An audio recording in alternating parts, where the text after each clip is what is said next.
Hello guys, welcome back to the vlogs. I wanted to show you what I got from the library a few days ago. I got some really fun books and we're getting out of the reading slump. I haven't read in like a wee while, but my sister and best friend said they've been reading some really fun books lately, so we're getting back on it. We've been inspired. I don't even have the pile organized. What is this? But the first book that I got from the library is this one. And I didn't realize, but this is the other cover. I think the other, I can't speak properly. But the cover that I recognized is the pink and orange one. And I didn't realize this was the same book. And I just got this because it looked really fun. Being a romantic comedy and all, my favorite genre of movies. Like what a clickbait book title, eh? We're gonna be reading it. But yeah, the main characters are called Sally and Noah, but I've just read literally like a couple of pages and it seems quite fun. What does it say? Biting, pacey, great fun, Sunday Times. Love is not, in brackets, a romantic comedy. With a series of heartbreak under her belt, Sally, successful TV scriptwriter for a legendary late-night TV comedy show, has long abandoned the search for love.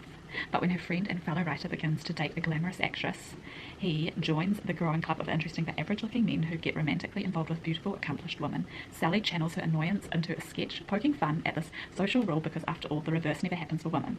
Then Sally meets Noah, a pop idol with a reputation for dating models. But this isn't a romantic comedy, it's real life. Would someone like him ever date someone like her? Skewering all our certainties about why we fall in love, romantic comedy is a witty and probing tale of how the heart will follow itself no matter what anyone says. It is Curtis Sittenfeld at her most sharp, daring and compassionate. And another reason why I picked it up, because Pandora Sucks wrote a wee review and I used to listen to her backtrack of her and Dolly Alderton's podcast, which is, oh, the chat was just so great about current affairs and pop culture. And she said, brilliant, I want to read it all again. And I was like, okay, sold, we're getting that. And then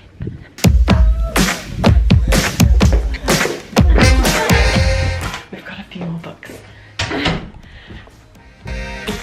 Oh, jeez. Okay, hectic moment, but last week when we picked up the books, we went on a bike and I went into the library. I was like, Tim, I'm just getting a few books from the library.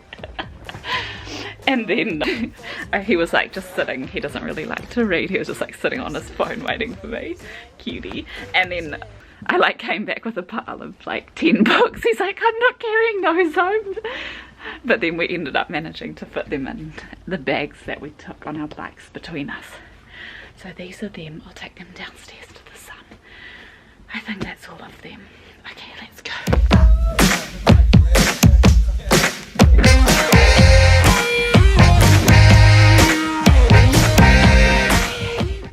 What have we got? We're being a little ambitious, but you know, it's worth a try. So if you have read the Caraval, I think it's Caraval, but I say Caraval, is that from Narnia? Anyway, the series by Stephanie Garber, it's a young adult series and it's so good. If you want to get taken into a world of fairy tales and princess vibes and a fun adventure, this is the series for you. And I've read her other series. I read that first. I'll pop it here. And then the first one of this, which I really liked, and I've got the second one. And then I saw this at the library. I was like, when is it ever going to be available at the library? So I'll try read the second one and then get onto this one before I have to return that. Look how pretty the map is. It's got a really pretty map in the front. So there's that. Get a Life, Chloe Brown, another romance book. Chloe Brown is a chronically ill computer geek with a goal, a plan and a list. After almost but not quite dying, she's come up with 7 directives to help her get a life. She's already completed the first, finally moving out of her glamorous family's mansion.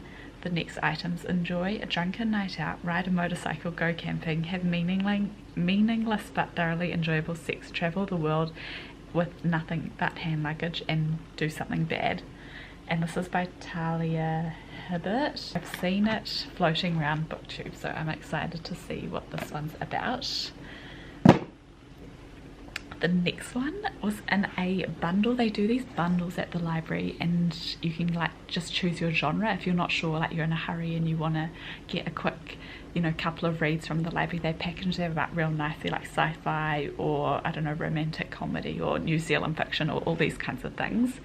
And then in the romantic or like comedy, I think it was, they had my favourite author, Uzma Jalaluddin, the one I think I put in my January reading vlog, Aisha at Last, and it was such a good book and I recommended it to like everyone, like my mum and my sister, and they really liked it as well. She's just released her new book, Much Ado About Nada. I am very, very, very excited to read this.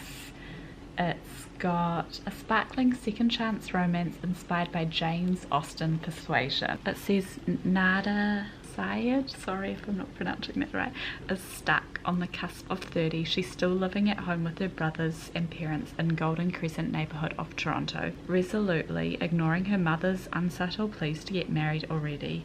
While Nada has a good job as an engineer, it's a far cry from realising her startup dreams for her tech baby, Ask Upper, the app that launched with a whimper instead of a bang because of a double-crossing business partner. Nothing in her life has turned out the way it was supposed to, and Nada feels like a failure. Something needs to change, but the past is holding on too tightly to let her move forward. There's a little bit more there, but I won't read any more. Can't wait to read that one. This one kind of looked fun. It's called The Stand-Up Groomsman, and I think it got good reviews on Goodreads, 3.9 or something like that. And this one is about a bridesmaid and groomsman put their differences aside to get their best friends down the aisle in the steamy opposites attract romantic comedy. We've got another romance for the win. We love an August romance. And then the last, oh yeah, how many? 1, 2, 3, 4, 5 romances so far. The last one, Beth O'Leary, and she wrote the flat share. This one is 3 women, 3 dates, 1 missing man. So it sounds like it could be a bit of a mystery. Kind of segueing into mystery, we got this one. Feels like a bit more of a wintry vibe, and we're here for that. An unputdownable page turner.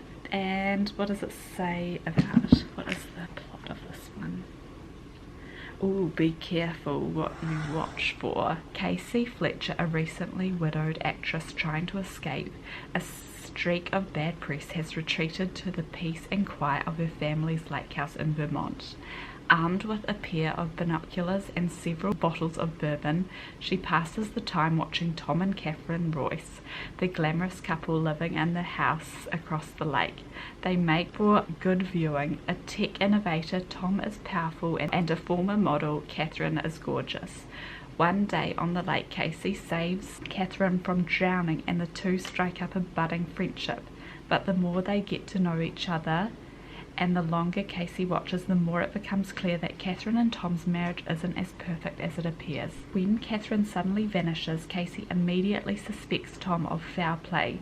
What she doesn't realise is that there's more to the story than meets the eye, and that shocking secrets can lurk beneath the most placid of surfaces. Packed with sharp characters, psychological suspense, a ghastworthy plot twist, Riley Sager's The House Across the Lake is an ultimate escapist read. No lake house required. So that's all the books we have.